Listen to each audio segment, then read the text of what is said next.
정치권 소식입니다. 문재인 대통령이 김희수 헌법재판소장 권한대행 체제를 내년 9월까지 최장 1년 더 연장하기로 했습니다.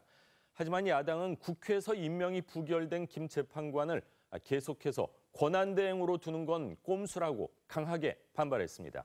먼저 홍혜영 기자입니다. 청와대는 김희수 헌법재판소장 후보자의 후임을 찾았지만 마땅치 않다며 현재 공백을 막기 위해 현행 김희수 대행 체제를 당분간 유지하기로 했다고 밝혔습니다. 재판관 전원이 김희수 재판관의 권한 대행직 계속 수행에 동의했습니다. 이에 청와대는 김희수 헌재소장 대행 체제를 유지하기로. 시기를 못 박지 않은 만큼 김 대행의 헌법재판관 임기인 내년 9월까지 대행 체제가 이어질 수 있습니다. 문재인 대통령은 김희수 대행을 포함해 5부 요인을 청와대로 초청했습니다.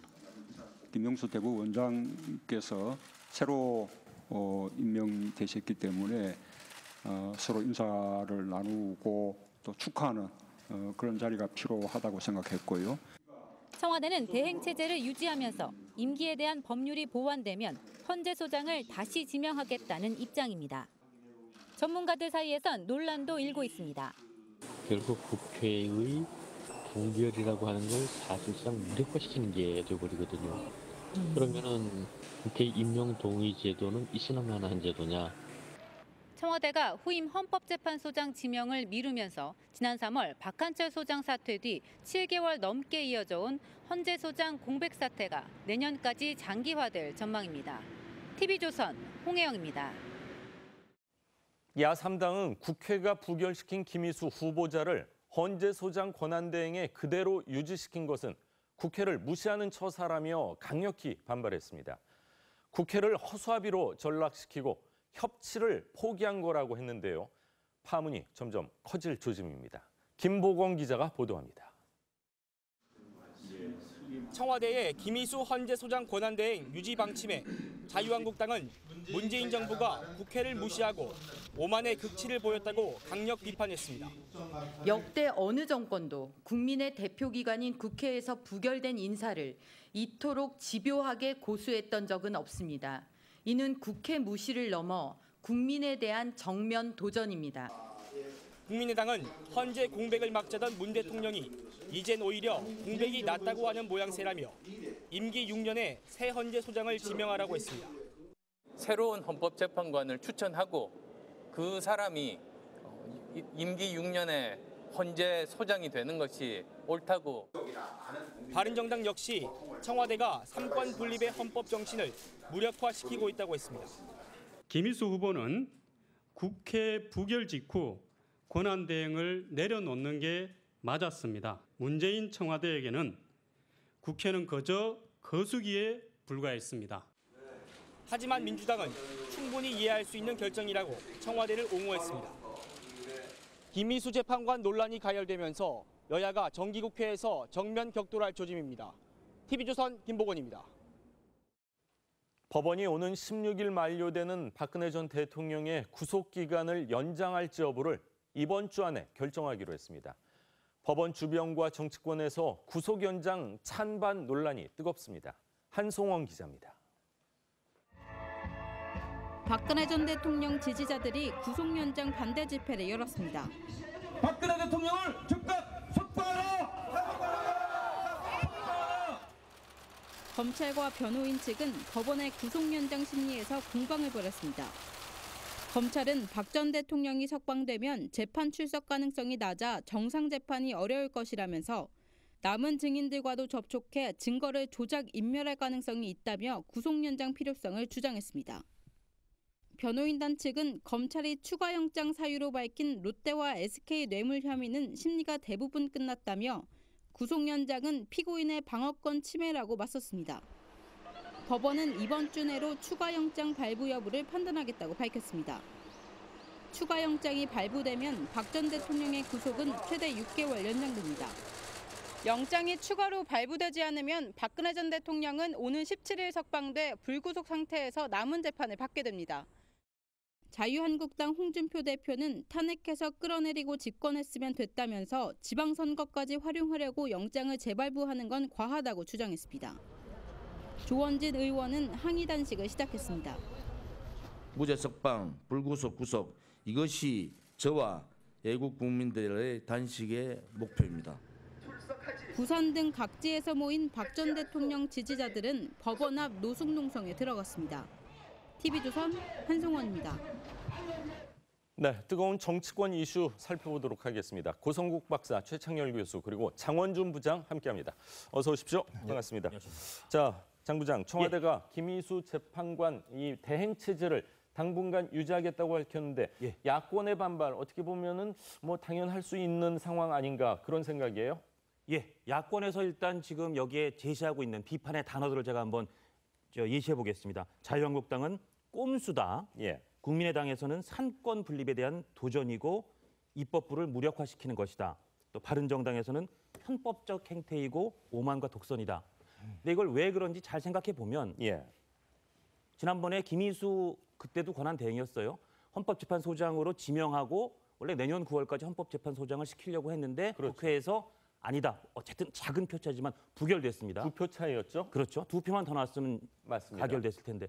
그런데 지금 청와대는 결국 어떤 입장을 제시한 거냐면 그렇다면 명확하게 얘기하지는 않았지만 내년 9월까지 그냥 김희수 권한대행 체제를 그대로 가겠다. 그러면 어렵게 반대했던 특히 국민의당처럼 호남에서 좀 표를 깎이는 것을 감수하면서 반대했던 국민의당 등 야당은 우리가 그렇게 반대했는데 결국 아무런 영향을 주지 못했다. 아이들 말로 좀 뻘쭘한 상태고 정말 전혀 효과 없는 그냥 그 일을 한 것밖에 안 되는 일이 되니 이거는 입법부에 대한 무시라는 얘기가 나올 수도 있는 그런 맥락은 분명히 된다고 생각합니다.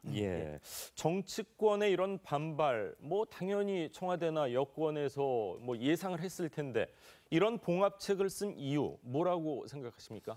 글쎄요, 이게 이런 강력한 반발이 있을 것을 예상하고 그럼에도 불구하고 밀어붙였는지 아니면 뭐 권한대행 체제 조금 더 가는데 뭐 크게 문제가 되겠느냐라고 설마 후자처럼 아주 생각을 쉽게 했겠습니까? 생각하고 갔는지 그건 좀 확인이 필요합니다. 그런데 저는 사실은 좀 후자, 좀 너무 쉽게 대처를 했다가 이게 지금 사건이 점점 커지는 거 아닌가, 일이 점점 커지는 거 아닌가 그런 느낌을 제가 갖는데요.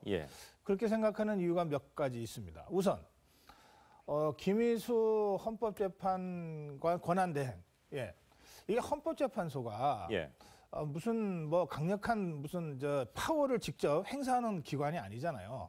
말하자면 권위 또는 그 정당성 뭐 이런 걸 가지고 영향력을 가지고 뭔가 우리 사회에 방향을 제시하는 곳이기 때문에 그래도 정당을 해산을 하고요. 물론이죠. 대통령을 탄핵할 정도면 어마어마한 권한이 있는 건 아닌가요? 그렇지만 그 권한도 대체로 이 법적 도덕적 정당성에서 나오는 겁니다. 그래서 군대를 거느리고 있는 게 아니잖아요. 이 기관이.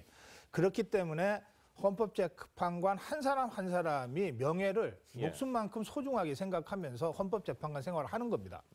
그러니까 국회에서 어떤 이유든 부결이 됐으면 저는 그 순간 김희수 재판관이 정말 헌재 소장의 후보자로 올랐던 사람이었기 때문에 더욱이나 저는 헌법재판관까지도 사임하는 것이 마땅하다고 저는 생각했습니다. 당시에 저는 그렇게 방송에서 논평까지 했습니다. 그런데 이분이 사임은커녕 계속해서 권한대행을 해주십시오라고 동료 헌법재판관들이 이구동성으로 요청을 하니까 못 이긴 채 하고 그냥 대행을 안다버린 거 아니에요. 거기를 대고서 청와대가 뭐 기왕이면 임기 내년 9월까지 그냥 계속 대행으로 가시죠라고 해버린 거 아닙니까? 그러니까 이 전 과정에서 저는 말하자면 우리나라 대한민국 헌법의 최후 보루라고 하는 헌법재판소의 재판관들 한 명 한 명이 과연 민심을 제대로 읽고 있는 것인가. 그리고 입법부의 부결이라고 하는 이 무거운 결정이 어떤 헌법적 의미를 갖는 것인가에 대해서 헌법재판관 8명 한 명 한 명이 정말 좀 자성하기를 제가 촉구하고 싶습니다. 우선 그렇게 말씀을 제가 드리고 싶고 여기서부터 굉장히 안이하게 단추가 잘못 끼워지는 바람에 저는 그리고 헌법재판소의 8명이 전원이 좀 청와대 대변인도 그렇게 설명하잖아요. 그냥 이 김희수 권한대행 체제로 가자고 하니 청와대도 그냥 그렇게 하기로 했다. 지금 이렇게 설명하고 있단 말이에요. 그러니까 바로 헌법재판소가 그런 결정을 내렸을 때 여론이 이거 문제다라고 사실은 강력하게 문제 제기를 한 곳이 없습니다.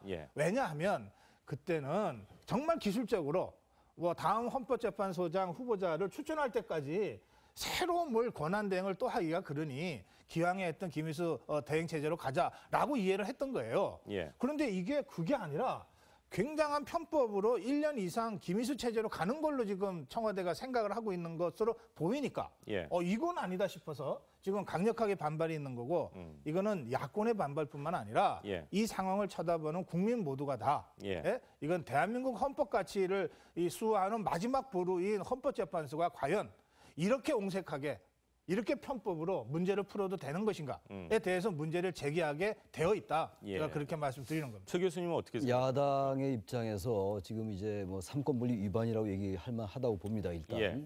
김인수 헌재 권한대행, 헌재 소장 권한대행을 부결시켰는데 다시 헌재 소장으로 앉힌 격이잖아요. 헌재 소장은 그렇죠. 아닙니다만 실질적으로는 그런 상황이 소장 됐죠. 역할을 하는 자리에 다시 이제 임명을 하는 건데. 저는 그 부분에 대해서는 기본적으로 공감을 합니다. 근데 중요한 건 또 하나 다른 면도 좀 볼 필요가 있을 것 같아요. 일단 정치적으로 야당의 그런 비판은 나름 일리가 있다고 보는데 지금 문재인 대통령 등 청와대에서는 일단 그 국회에서 예. 법률 좀 정비해달라는 입장이에요. 적어도 외형적인 입장은. 무슨 예. 말이냐면은 2006년도에 말이죠. 전효숙 재판관. 기억납니다. 기억나시죠? 예.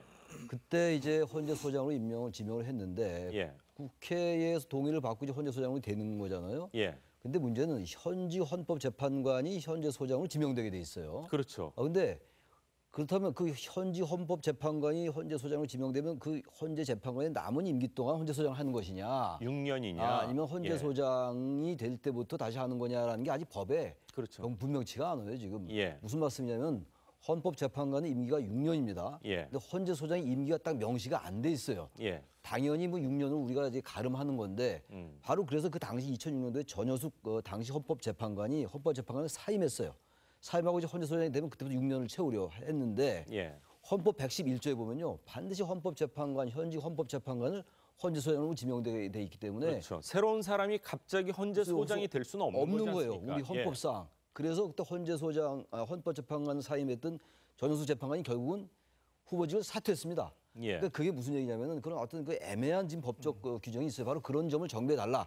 그런 다음에 하겠다라는 게 청와대 입장인데 저는 그것이 지금 뭐 앞서 말씀하신 그 비판적으로 보는 관점에 나름 일리가 있지만 예. 이걸 마냥 꼼수로 보기에는 나름 청와대도 속성이 있는 거다라고 생각을 합니다. 기본적으로. 지금 최 교수 말씀하신 그 입법 미비 부분은 예. 국회가 다 알고 있는 거예요. 그래서 지금 그 국회에 바로 그렇기 때문에 헌법재판소장의 임기를 누가 임명이 되든 새로 6년으로 정하자라고 하는 개정안이 여당에서도 야당에서도 예. 제출되어 있어요. 발의돼 있더라고요. 이미 발의되어 예. 있습니다. 그래서 그건 법을 정말 필요하면 이 법을 빨리 예. 처리하면 되는 거예요. 이건 원포인트 본회의라도 열어서 여야 간에 별로 이견이 없기 때문에 자 그런데 그것이 중요한 게 아니고 조금 전에 우리가 자료화면에서 안철수 대표의 얘기를 들었습니다. 안철수 대표 뭐라 그러냐면 이런 입법 미비에도 불구하고 헌법재판소장을 빨리 임명하려면 새로 헌법재판관을 한 명 추천하고 그 예. 사람을 헌법소장으로 추천하면 된다.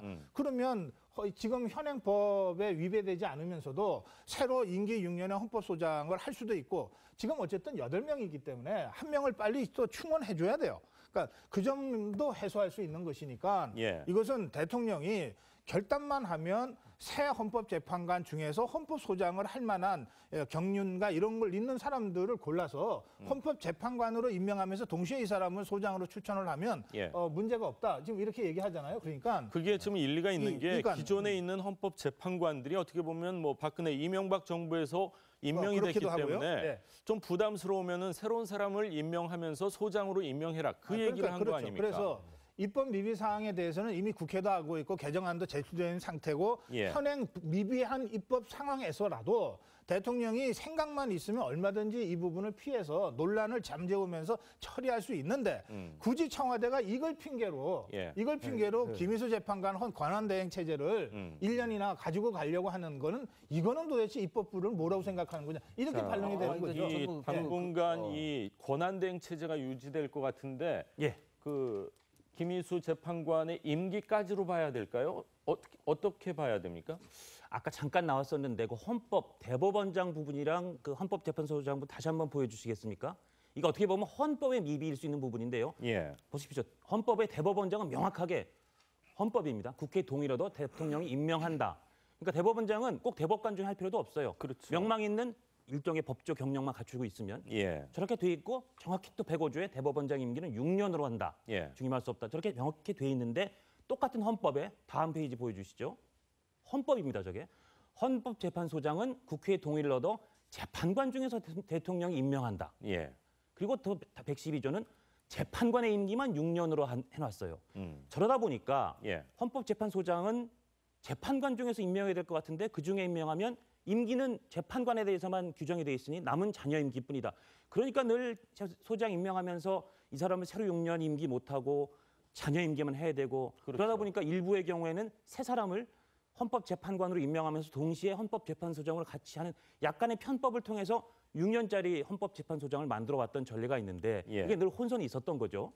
그런 해석에 따르면 김희수 재판관도 아무리 해도 내년 9월까지 헌법재판관 임기가 끝나면 연임시키지 않는 한 예. 거기서 일단 헌법재판소장 권한대행의 임기는 끝난 것으로 봐야 합니다. 예. 그리고 하나 더 조금 전에 봤던 그 대목에서 국회의 동의를 얻어 대통령은 헌법재판소장을 임명한다는 의무 조항으로 봐야 됩니다. 사실은. 예. 대통령이 국회의 동의를 얻는다는 것, 임명해야 된다는 것. 근데 지금 야권의 비판처럼 국회의 동의를 좀 무시한 소지가 있는 부분, 예. 대통령이 지금 임명을 안 하려고 하는 부분, 그러니까 좀 다음이죠. 헌법재판소장 부분. 저 두 부분에 대한 헌법을 조금은 위배하고 있다는 비판이 나올 소지도 있다. 아마 청와대 입장에서는 예. 새로운 이제 헌법재판관을 이제 지명을 해서 예. 그 사람을 이제 헌재소장으로 이제 국회 동의를 요청하게 되면은 예. 또 다시 이게 국회에서 지금 반발이 있을 예상이 듭니다. 국정감사도 앞두고 있고 내년 지방선거도 있잖아요. 순전히 정치적인 이유로 해서 상당히 예. 부담감을 갈 수 있다고 봐요. 지난번에 김희수 재판관도요. 끝나고 난 다음에 야당 의원들 일각에서 사실상 김희수 헌법재판관이 헌재소장으로 낙마할 이유가 사실 없었다. 예. 그 당시에 여러 정치적 정황도 있었잖아요. 그래서 사실은 희생양이다라는 그 여론도 일부 있었어요. 정치권 내에서. 그래서 어떠한 사람을 하더라도 또다시 야당이 진짜 지방선거의 동력을 얻기 위해서도 그렇고 현 정부의 인사 무능을 더 부각시키기 위해서라도 그렇고 해서 또 낙마가 되지 않나라는 정책 부담이 있긴 있었던 것 같아요. 앞서 고 박사가 좋은 지적을 했는데 그럼에도 불구하고 어쨌든 정부 입장에서 볼 때는 현재 이 상태에서 다시 임명해서 재판관의 임기도 아직 결정이 안 되는 물론 원포인트 국회 여러 가지 하면 되는데 지금 상황이 그렇게 잘 안 될 것 같아요. 제가 보기에도. 그래서 예. 아마 그런 여러 가지 측면에서 청와대 그런 입장도 좀 고려된 것이 아닌가라고 생각을 합니다. 이 대법원 3심의 최종심인 대법원은 사건 사고에 대한 판단을 하는 것인데 예. 헌법재판소는 그런 게 아니잖아요. 이것은 대한민국 헌법의 가치가 격변하는 이 현대사회 속에서 어떻게 잘 적용돼야 될 것인가에 대한 최종적 판단을 하는 것이거든요. 네. 그렇기 때문에 어느 기관보다도 권위가 있어야 됩니다. 국민들이 존경하고 신뢰를 보내야 돼요.